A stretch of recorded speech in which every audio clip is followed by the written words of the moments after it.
as such.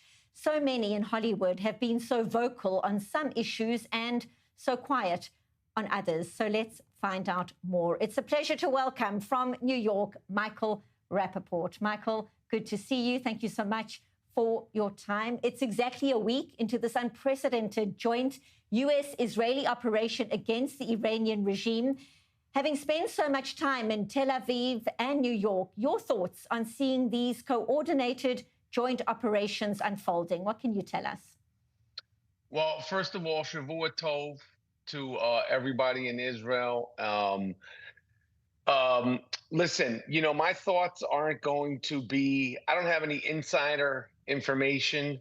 I don't have any, fantastic things to say. All I could say is that my thoughts, my prayers are with the people of Israel. I have so many friends who have spent the last 8 days in and out of bomb shelters. And obviously, with post October 7th, it's become a really disgusting, depressing way of life.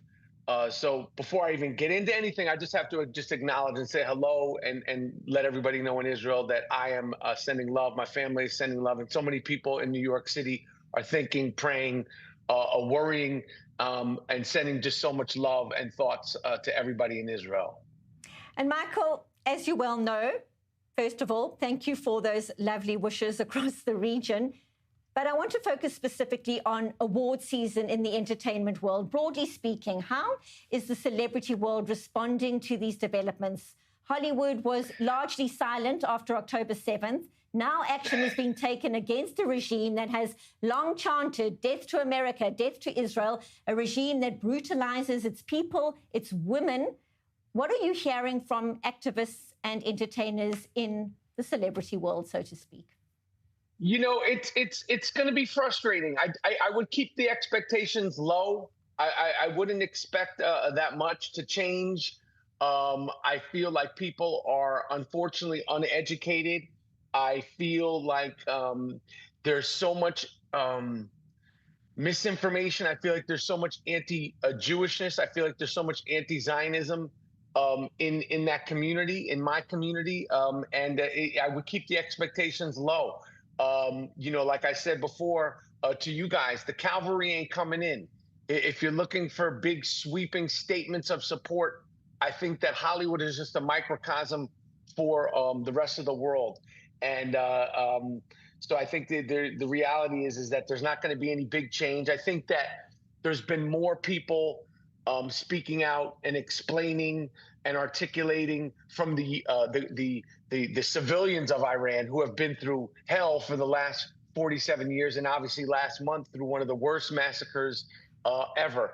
But that being said, as far as artists and musicians, I would keep the expectations low.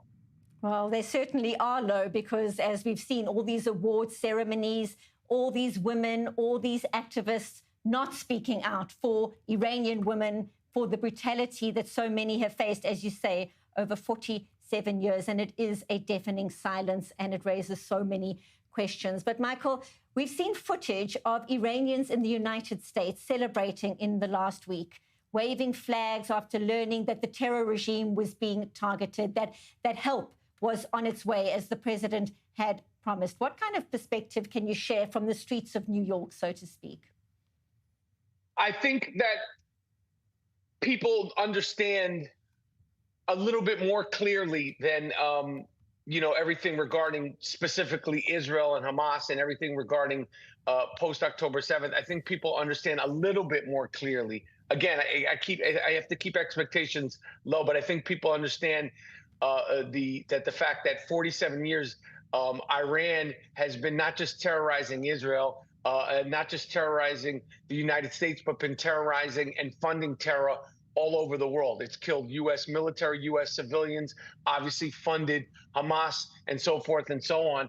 So I think that people are a little bit more educated and understanding, but I don't think that there's anything grand or sweeping or any big change. I think that politics in the United States is so messed up and so deeply, deeply divided that people aren't able to separate what's happening with Iran with their distorted hate for Trump, what's happening with Iran or the distorted hate for the Republican Party. And it's really sad. You see politicians like John Fetterman, he's really one of the only people that's able to separate these two things.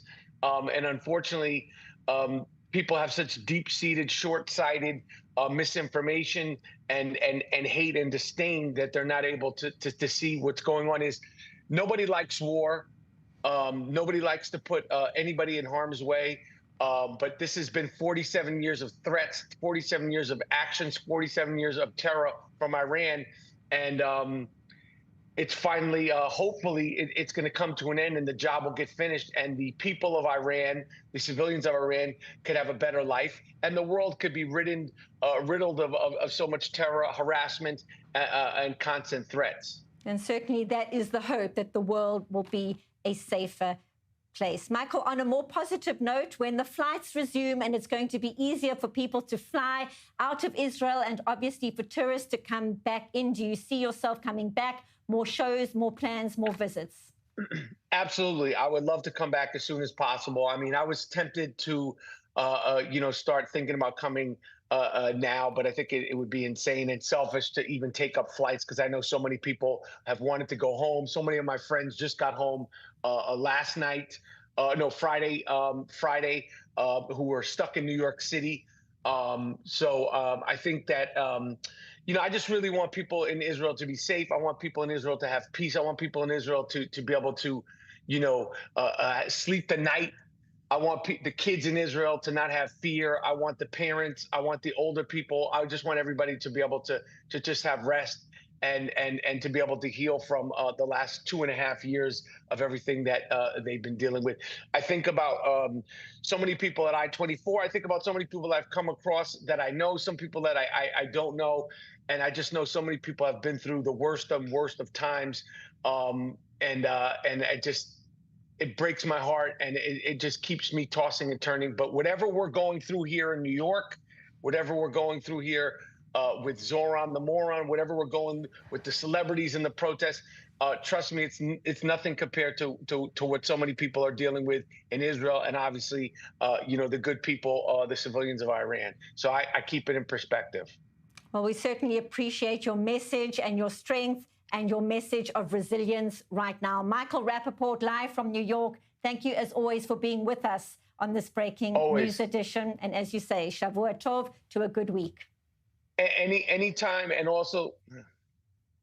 Continue. You can continue. No, I was going to say, I appreciate you guys at I-24 because you guys have been, working your butts off through this crazy time. And I know it's not easy. I've been to that studio, and I know, it can't be easy to be able to perform, to be able to, all the producers, all the writers, and everything that goes into, sharing the news with the world. I just want to let you guys know that it's appreciated.